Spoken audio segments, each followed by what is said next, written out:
Welcome. এই ভিডিওতে আমরা আলোচনা করব dual slope type analogue to digital converter সম্পর্কে। তো প্রথমে দেখে নেওয়া যাক এই dual slope type analogue to digital কনভার্টারের ব্লক ডায়াগ্রামটা। দেখো, এই ব্লক ডায়াগ্রাম অর্থাৎ এই উপরের অংশটুকুতে আমরা দেখতে পাচ্ছি, উপরের যে অংশটুকু অর্থাৎ এইখান থেকে এইটুকুর মধ্যে আমরা ব্লক ডায়াগ্রাম উপরের অংশটুকুর মধ্যেই দেখতে পাচ্ছি। তো দেখো প্রথমে কি কি আছে এখানে। এখানে প্রথমে একটা অ্যানালগ ইনপুট টার্মিনাল আছে, যেখান দিয়ে আমরা অ্যানালগ ইনপুট যেটাকে এর মধ্যে আমরা প্রোভাইড করতে চাইছি, যেটার আমরা করেসপন্ডিং ডিজিটাল ভ্যালু নির্ণয় করতে চাইছি, সেটাকে প্রোভাইড করব। এখানে আছে একটা সুইচ। এই সুইচটা আইদার এই অ্যানালগ ইনপুট ভি ইন এর সঙ্গে কানেক্টেড হবে, অথবা এখানে একটা রেফারেন্স ভোল্টেজ ভি রেপ তার সঙ্গে কানেক্টেড হবে। এবং এই সুইচের পরে আছে একটা রেজিস্ট্যান্স, এবং এটা একটা অপারেশনাল অ্যাম্প্লিফায়ারের ইনভার্টিং টার্মিনালে কানেক্টেড হয়েছে, এবং যে নন ইনভার্টিং টার্মিনাল সেটাকে গ্রাউন্ড করা আছে, এবং এই ইনভার্টিং টার্মিনাল থেকে একটা ফিডব্যাক ক্যাপাসিটার লাগানো আছে আউটপুটের সঙ্গে। অর্থাৎ এই যে সার্কিট, এটা একটা ইন্টিগ্রেটারের মতো ফাংশন করছে। এরপরে এই ইন্টিগ্রেটারের যে আউটপুট সেটাকে প্রোভাইড করা হয়েছে আরেকটা অপারেশনাল অ্যাম্প্লিফায়ারের যে নন ইনভার্টিং টার্মিনাল সেখানে, এবং এর যে ইনভার্টিং টার্মিনাল সেটা হচ্ছে গ্রাউন্ডেড। তো এখানে এই অপারেশনাল অ্যাম্প্লিফায়ারটা একটা ভোল্টেজ কম্প্যারেটর হিসাবে ফাংশন করছে। এই কম্প্যারেটরের যে আউটপুট এটা পজিটিভ হবে যদি এই নন ইনভার্টিং যে টার্মিনাল এখানে পজিটিভ ভোল্টেজ আসে, তাহলেই এই কম্প্যারেটরের আউটপুট পজিটিভ হবে। আর যদি নন ইনভার্টিং টার্মিনালের ভোল্টেজ নেগেটিভ হয়, তখন কিন্তু এই ভোল্টেজ কম্প্যারেটরের আউটপুটও নেগেটিভ হবে।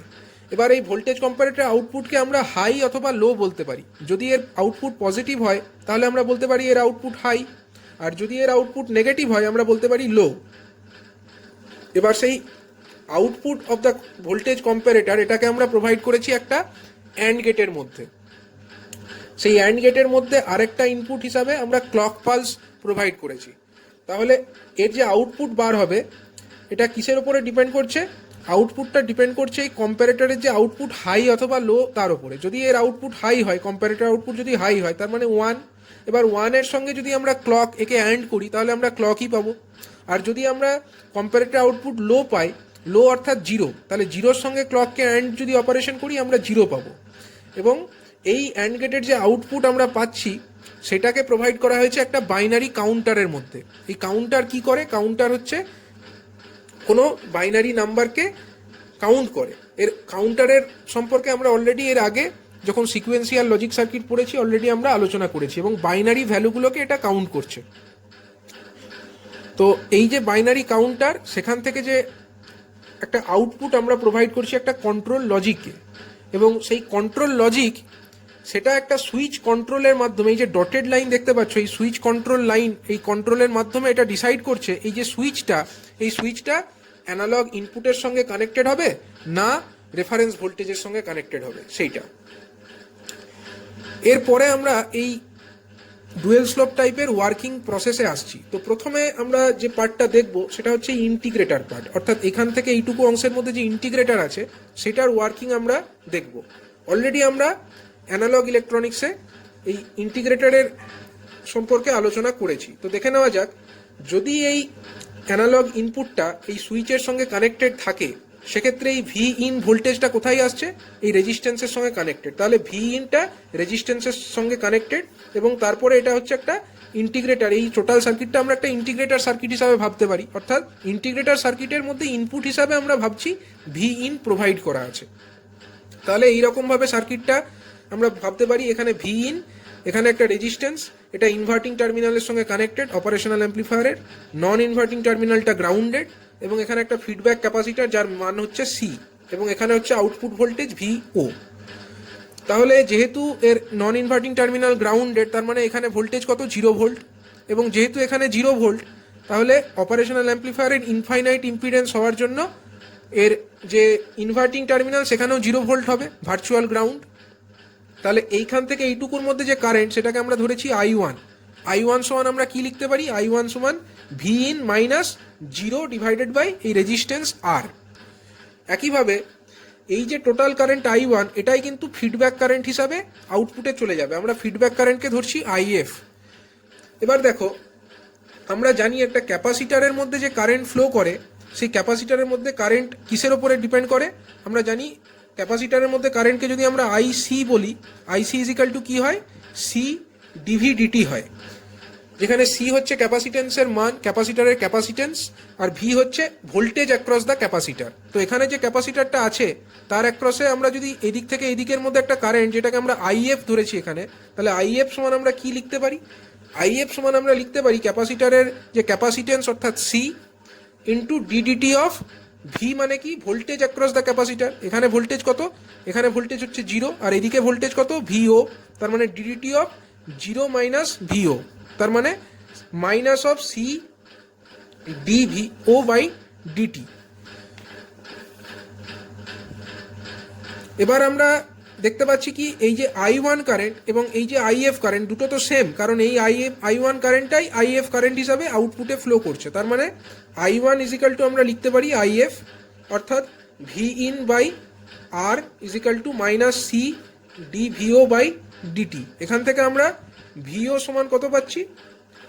ভিও সমান লিখতে পারছি minus of 1 by R C integration of V in DT. এটা আমরা লিখতে পারছি। এটাই হচ্ছে একটা কম্পারেটরের আউটপুট ভোল্টেজের এক্সপ্রেশন।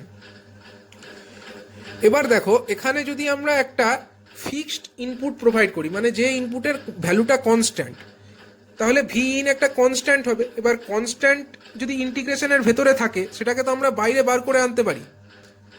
তো আমরা ধরো একটা ফিক্সড টাইম, সাপোজ একটা ফিক্সড টাইমের জন্য এটাকে অ্যাপ্লাই করলাম, সেক্ষেত্রে আমরা ভি ও সমান লিখতে পারি minus of 1 by R C, আর যদি ভি ইনটা কনস্ট্যান্ট হয়, V in integration of DT, এবং সেই টাইমটা কত? 0 টু সাপোজ T1। এবার এই T1টা কি? T1 হচ্ছে যে ডিউরেশনের জন্য আমরা এর আউটপুটটা পেতে চাইছি। এই আউটপুট যেটা আমরা এই এই ইন্টিগ্রেটর আউটপুট যেটা আমরা পাচ্ছি ভিও, সেটা আমরা কতক্ষণ সময় জুড়ে পাচ্ছি না T1, এবং সেটা কে ডিসাইড করবে? সেটা ডিসাইড করবে এই বাইনারি কাউন্টারটা। আমরা কাউন্টারের এমনভাবে সেটিং করতে চলেছি যে একটা ফিক্সড টাইম পর্যন্ত এই এই ইন্টিগ্রেটরের আউটপুট আমরা পাবো, এবং সেই ফিক্সড টাইম T1 এর পরে এই কন্ট্রোল সার্কিট এই সুইচ কন্ট্রোলের মাধ্যমে এই যে সুইচটা এর পজিশনটাকে চেঞ্জ করে দেবে, অর্থাৎ এটাকে এই পজিশনে যেটা আছে, অর্থাৎ অ্যানালগ ইনপুটের সঙ্গে কানেক্টেড আছে, সেই সুইচটাকে পজিশন চেঞ্জ করে এই রেফারেন্স ভোল্টেজের সঙ্গে কানেক্ট করে দেবে। এবং সেটা কতক্ষণ পরে হবে? একটা ফিক্সড টাইম, সাপোজ T1 সময় পরে হবে, এবং সেই টাইমটা ডিসাইড করবে কে? এই বাইনারি কাউন্টার সেটাকে ডিসাইড করবে। এবার ব্যাপারটা কিভাবে হচ্ছে দেখো, আমরা এখন ধরে নিচ্ছি যে ইনপুটটা আমরা প্রোভাইড করছি অ্যানালগ ইনপুট হিসাবে, তার মান হচ্ছে নেগেটিভ। এটা আমরা অ্যাজিউম করে নিচ্ছি। যদি এর মান নেগেটিভ হয়, তাহলে আমরা V in equal to negative ধরবো। যদি ভি ইন নেগেটিভ হয়, সেক্ষেত্রে ভি আউট যেটা পাবো সেটা কি হবে? এখানে একটা অলরেডি মাইনাস চিহ্ন আছে, তার মানে ওটা কিন্তু পজিটিভ হয়ে যাবে।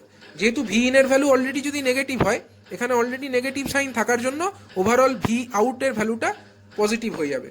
এবং সেই যে পজিটিভ ভ্যালু আমরা পাবো ভি আউট, সেই পজিটিভ ভ্যালু কোথায় অ্যাপ্লাইড হবে? না, এই ভোল্টেজ কম্প্যারেটরের মধ্যে অ্যাপ্লাইড হবে। এবার এই ভোল্টেজ কম্প্যারেটর কি কম্পেয়ার করছে? এর যে নন ইনভার্টিং টার্মিনালে ভি আউট আসছে, এখান থেকে যে ভি আউট আসছে সেইটা, এবং তার সঙ্গে আমরা গ্রাউন্ডের ভোল্টেজকে এখানে কম্পেয়ার হতে দেখছি। এবার গ্রাউন্ডের ভোল্টেজ মানে অলওয়েজ 0। যখনই এটা পজিটিভ হচ্ছে, তখনই এই ভোল্টেজ কম্প্যারেটরের আউটপুট হাই হচ্ছে, এবং হাই আউটপুটটা কোথায় ফিড হচ্ছে? না, এই অ্যান্ড গেটের মধ্যে ফিড হচ্ছে। এবার দেখো, এই অ্যান্ড গেটের মধ্যে একটা ক্লক পালস আমরা অলরেডি দিয়ে রেখেছি। এবার যখনই এই কম্প্যারেটর আউটপুট হাই হচ্ছে এবং ক্লক পালস আসছে, তখনই অ্যান্ড গেটের আউটপুটও ক্লক পালস আমরা পাচ্ছি। সেই ক্লক পালসটাই কিন্তু বাইনারি কাউন্টারের মধ্যে যাচ্ছে। এবার আমরা একটা ফিক্সড টাইম T1 সময় পরে এই বাইনারি কাউন্টারটাকে এমনভাবে আমরা যে আউটপুট পাচ্ছি বাইনারি কাউন্টার থেকে, সেটা আমরা কন্ট্রোল সার্কিটে দিচ্ছি। তো একটা ফিক্সড টাইম T1 যেটা ডিসাইডেড হবে কত সময় জুড়ে হচ্ছে, সেখান থেকে আমরা বুঝতে পারবো। এবং সেই সময়ে T1 সময় পরে এই কন্ট্রোল সার্কিটটা কি করছে? সুইচ কন্ট্রোলের মাধ্যমে এটাকে আবার চেঞ্জ করে সুইচের পজিশনটাকে রেফারেন্স ভোল্টেজের সঙ্গে কানেক্ট করে দিচ্ছে। তো যে T1 সময় পর্যন্ত এই ইন্টিগ্রেটরটা আউটপুট ভোল্টেজ প্রোভাইড করলো due to this V in, তো সেই সময়ে এটা ম্যাক্সিমাম কত ভ্যালুতে রিচ করবে যদি T1 সময় পর্যন্ত চলে?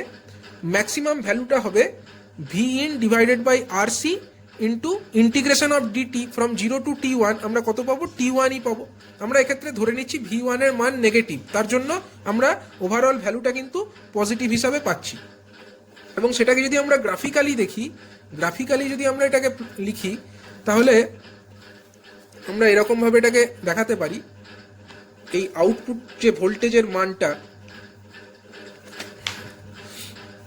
যদি আমরা ভি আউট বলে ডিনোট করি, এইটা একটা টাইমের সঙ্গে প্রপোর্শনাল, মানে আউটপুট ভোল্টেজ এটা কিন্তু টাইমের সঙ্গে স্ট্রেট লাইন ওয়াইজ বাড়তে থাকবে এবং এই লাইন বরাবর এটা বাড়বে, এবং এই যে এই বরাবর আমরা সময়টাকে দেখাচ্ছি, টিটাকে দেখাচ্ছি। দেখো এটা একটা স্ট্রেট লাইনের equation, y equal to mx ফর্মের ইকুয়েশন, যেখানে m মানে কি স্লোপ, এইটা হচ্ছে আমার স্লোপ অফ দ্য লাইন। এবার এই যে স্লোপটা, এই যে টাইম কত সময় জুড়ে চলবে এটা আমরা ডিসাইড করে নেবো অলরেডি, এটা আমাদের একটা ফিক্সড টাইম। সাপোজ এই টাইমটা হলো T1 সময়, তাহলে T1 সময় এটা কত ভ্যালুতে পৌঁছাবে? ম্যাক্সিমাম ভ্যালু, এইটা হলো সেই ম্যাক্সিমাম ভ্যালু যেটাতে এটা পৌঁছালো। এবং এই লাইনের স্লোপটা কত? এই লাইনের স্লোপ হচ্ছে V in divided by R C. V in divided by R C, এটা হচ্ছে এই লাইনের স্লোপের মান। এবার এই সময়ে আসার ফলে, এই সময়ে আসার সময় কিন্তু অটোমেটিক্যালি এই কন্ট্রোল সুইচটার মাধ্যমে, সুইচ কন্ট্রোল অ্যারেঞ্জমেন্টের দ্বারা সুইচের পজিশনটা চেঞ্জ হয়ে গেছে। এবার যখনই সুইচের কন্ট্রোল চেঞ্জ হয়ে গেছে, এটা কিন্তু এই সুইচটা ই রেফ বা ভি রেফের সঙ্গে কানেক্টেড হয়ে গেছে, যেটা হচ্ছে আমার রেফারেন্স ভোল্টেজ।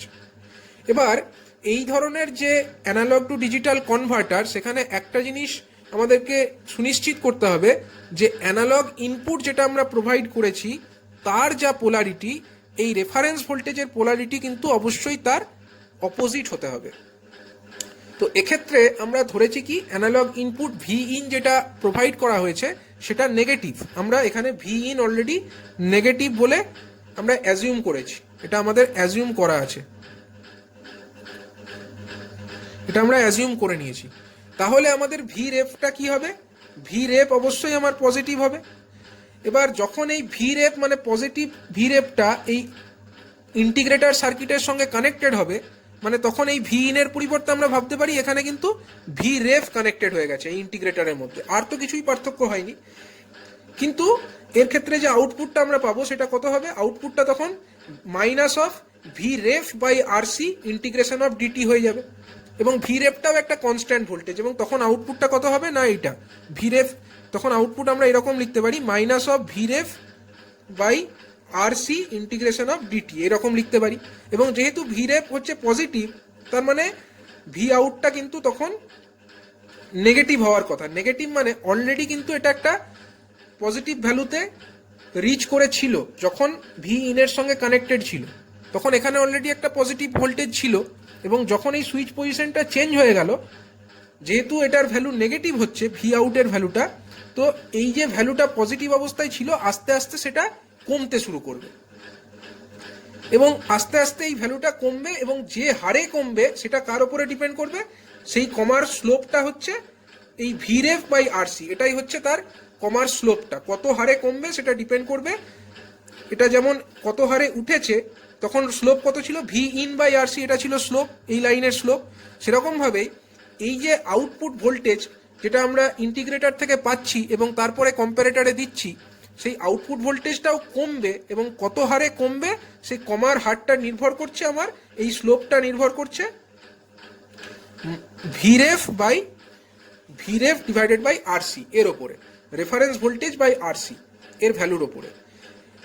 তো যতক্ষণ পর্যন্ত না এই ভ্যালুটা জিরো পর্যন্ত যাচ্ছে, অর্থাৎ কমতে কমতে তো একটা সময় এটা জিরোতে পৌঁছাবে, ভি আউটপুটের ভ্যালুটা একটা সময় জিরোতে পৌঁছাবে, যতক্ষণ পর্যন্ত না জিরোতে যাচ্ছে ততক্ষণ পর্যন্ত এই কম্পারেটরের মধ্যে আমরা পজিটিভ ভোল্টেজ পাচ্ছি নন ইনভার্টিং টার্মিনালে, এবং একটা টার্মিনালে নন ইনভার্টিং টার্মিনালে আমরা পজিটিভ ভোল্টেজ পাই, কম্পারেটরের আউটপুটও পজিটিভ হবে বা হাই হবে, এবং কম্পারেটরের আউটপুট যদি হাই হয় তাহলে আমার ক্লক পালসও অ্যান্ড গেট থেকে আমরা পাবো, এবং সেই ক্লক পালসটা বাইনারি কাউন্টারের মধ্যে যেতে থাকবে, এবং বাইনারি কাউন্টারের মধ্যে যদি ক্লক পালস যায় বাইনারি কাউন্টারের কাউন্টও বাড়তে থাকবে। কিন্তু একটা নির্দিষ্ট সময় পরে যখন এই ভ্যালুটা আউটপুটের ভ্যালুটা কমতে কমতে এক সময় যখন 0 হয়ে যাবে, তখন কি হবে? তখন দেখো এই কম্পারেটরের যে নন ইনভার্টিং টার্মিনাল সেই জায়গায় ভোল্টেজটা 0 হয়ে গেল। তখন এই কম্পারেটর আউটপুটটা লো হয়ে যাবে। লো হয়ে যাওয়া মাত্র কি হবে? ক্লক পালস এই অ্যান্ড গেটের মধ্যে যাচ্ছে ঠিক কথাই, কিন্তু আরেকটা ইনপুট লো হয়ে গেছে, মানে এই output of the and gate low হয়ে যাবে এবং বাইনারি কাউন্টার কিন্তু তখন আর কাউন্টিং করবে না। বাইনারি কাউন্টারের কাউন্টিংটা তখন স্টপ হয়ে যাবে। তার মানে আচ্ছা, ইন বিটুইন যে সময়ে আমার এই সুইচের কন্ট্রোলটা চেঞ্জ হয়েছে, অর্থাৎ যে সময়ে আমার এই সুইচটা এই অ্যানালগ ইনপুট পজিশন থেকে রেফারেন্স ভোল্টেজে কানেক্টেড হয়েছে, সেই মাঝের একটা সময়ে কিন্তু বাইনারি কাউন্টারের যে ভ্যালু, অর্থাৎ এই ফিক্সড টাইম পর্যন্ত কাউন্ট হওয়ার পরে এই কাউন্টারটা কিন্তু রিসেট হয়ে গিয়েছিল, এবং তারপরে যখন এটা আবার এই রেফারেন্স ভোল্টেজের সঙ্গে কানেক্ট হয়েছে, বাইনারি কাউন্টার কিন্তু আবার নতুন করে কাউন্ট করা স্টার্ট করেছে। এই বিষয়টা আমাদেরকে খেয়াল রাখতে হবে।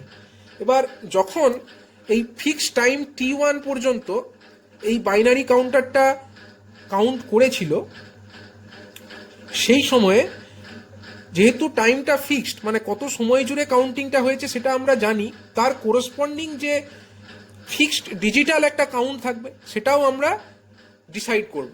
তো এই যে T1 টাইম যতক্ষণ জুড়ে এই আউটপুট ভোল্টেজটা বাড়ছিল, সেই টাইমটা তো ফিক্সড T1, এবং সেই সময়ে কোরসপন্ডিং যে ডিজিটাল ভ্যালু, সেই কোরসপন্ডিং ডিজিটাল ভ্যালুটাকে আমরা ধরে নিচ্ছি এন রেফারেন্স, কারণ সেটা আমাদের জানা আছে। সেটা হচ্ছে আমাদের রেফারেন্স ডিজিটাল আউটপুট, যেটা T1 সময় জুড়ে চলবার সময় এই কাউন্টটা হয়েছে। এবার আমরা যে কাউন্টারটা পাচ্ছি, এই কাউন্টিং বাইনারি কাউন্টারে যে কাউন্টটা পাচ্ছি, মানে রিসেট হয়ে যাওয়ার পরে, অর্থাৎ এই সময়ে যখন থেকে এইটা রেফারেন্স ভোল্টেজের সঙ্গে কানেক্ট হলো, সেখান থেকে যতক্ষণ পর্যন্ত এটা আবার 0 হয়ে গেল, এইটুকু সময় আমাদের, সাপোজ এটা হচ্ছে T2 সময়, এই টাইমটা হচ্ছে T2, এবং এই সময়ে বাইনারি কাউন্টারটা কত কাউন্ট করেছে সেটাও আমরা পাবো, কারণ বাইনারি কাউন্টারে কাউন্ট থেকেই আমরা পাবো। এবং যখন এই ক্লক পালস আসা বন্ধ হয়ে যাবে, মানে ক্লক পালস অ্যান্ড গেট থেকে আসা বন্ধ হয়ে যাবে, অমনি এই বাইনারি কাউন্টারটার কাউন্টিংও স্টপ হয়ে যাবে। কিন্তু এইখান থেকে এইটুকু সময়, অর্থাৎ এই T2 সময় পর্যন্ত কিন্তু আমরা বাইনারি কাউন্টারের একটা নির্দিষ্ট কাউন্ট পাবো। তাহলে একটা জিনিস আমরা এখান থেকে দেখতে পাচ্ছি, এই যে পিক ভোল্টেজ, যেটাকে আমরা ভিপি বলছি, মানে এই যে 0 থেকে স্টার্ট হয়ে ভি আউটটা যতটা ম্যাক্সিমাম ভ্যালুতে পৌঁছেছিল, সেটাকে আমরা বলছি ভি পিক। এই পিক ভোল্টেজের মানটা কত? V pick is equal to, আমরা বলতে পারি এই স্ট্রেট লাইনের ইকুয়েশন থেকে, এটার মান হচ্ছে V in divided by R C into T1। এখান থেকে আমরা বলতে পারি এটা। আবার অন্যদিকে যখন এই ভি আউটটা ক্রমশ কমছে, সেইখান থেকেও আমরা এটা বলতে পারি, যখন এইখানে স্লোপটা কত, V ref by R C. তাহলে এদিক থেকে যদি আমরা দেখি, ভিপি সমান আমরা কত দেখতে পাচ্ছি না, ভিপি সমান হচ্ছে V ref by R C into T2। এটাও আমরা এদিক থেকে দেখলে এই স্ট্রেট লাইনের ইকুয়েশন থেকে বলতে পারি। এবার যেহেতু আমার দুটোই হচ্ছে ভিপি অর্থাৎ পিক ভোল্টেজ, তাহলে এই দুটোকে আমরা ইকুয়েট করতে পারি, এবং দুটোকে যদি আমরা ইকুয়েট করি, আমরা কি পাচ্ছি? দুটোকে ইকুয়েট করে আমরা পাচ্ছি V in by R C into T1, that is equal to V ref by R C into T2। V ref by R C into T2 আমরা এটা পাচ্ছি। তো সেখান থেকে আমরা যে T2 তার একটা এক্সপ্রেশন পেয়ে যাচ্ছি। T2 এর এক্সপ্রেশন কত হচ্ছে দেখো, এখানে আর সি, এই আর সি ক্যান্সেল আউট হয়ে যাচ্ছে, এবং এখান থেকে T2 সমান আমরা পেয়ে যাচ্ছি V in by V ref into T1।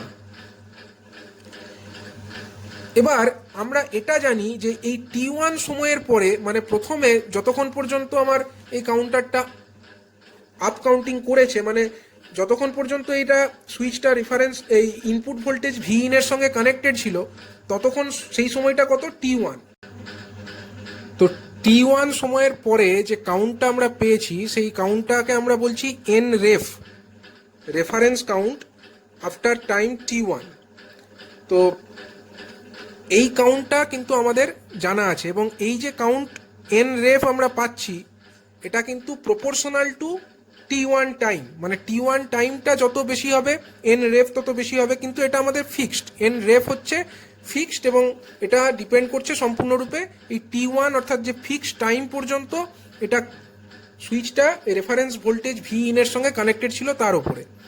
তাহলে এই যে আফটার টাইম T2 যখন থেকে এই সুইচটা কানেক্টেড হয়েছে রেফারেন্স ভোল্টেজের সঙ্গে, তখন থেকে আপ টু যে সময় পর্যন্ত এই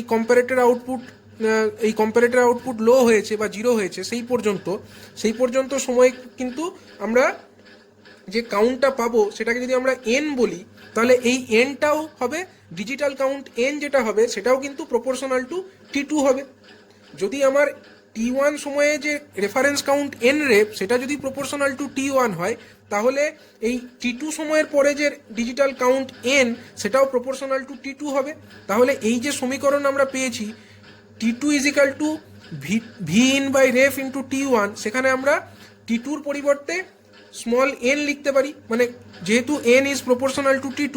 অন্যদিকে এই ইকুয়েশনে T1 এর পরিবর্তে আমরা এন রেফ লিখতে পারি, কারণ N ref is proportional to T1। মানে এটা আমরা এখানে অ্যাজিউম করে নিচ্ছি কি এন রেফ এটা হচ্ছে প্রপোর্শনাল টু T1 এবং N is proportional to T2। সেটাই আমরা এই ইকুয়েশন থেকে এইভাবে লিখলে এন ইজিক্যাল টু আমরা পেয়ে যাচ্ছি V in divided by V ref into N ref. তো এই ইকুয়েশনে দেখো আমাদের কাছে এন রেফ অলরেডি নোন এবং ভি ইন এটাও আমরা যেটা অ্যানালগ ভোল্টেজ যেটাকে আমরা অ্যাপ্লাই করব এই কনভার্টারের মধ্যে, অ্যানালগ টু ডিজিটাল কনভার্টারের মধ্যে, সেখান থেকে আমাদের কাছে ভি ইনটাও নোন থাকবে এবং রেফারেন্স ভোল্টেজ তো অলরেডি আমাদের কাছে নোন, কারণ রেফারেন্সটা আমরা এখানে আমাদের সুবিধা মতো আমরা অ্যাপ্লাই করেছি। তো সেই কারণে অলরেডি এই সমস্ত ভ্যালু আমাদের কাছে যদি নোন থাকে, আমরা স্মল এন অর্থাৎ যে ডিজিটাল কাউন্ট সেটা অলরেডি এই ইকুয়েশন থেকে ইজিলি নির্ণয় করে ফেলতে পারবো। তো এইভাবে আমাদের একটা dual slope type analogue to digital converter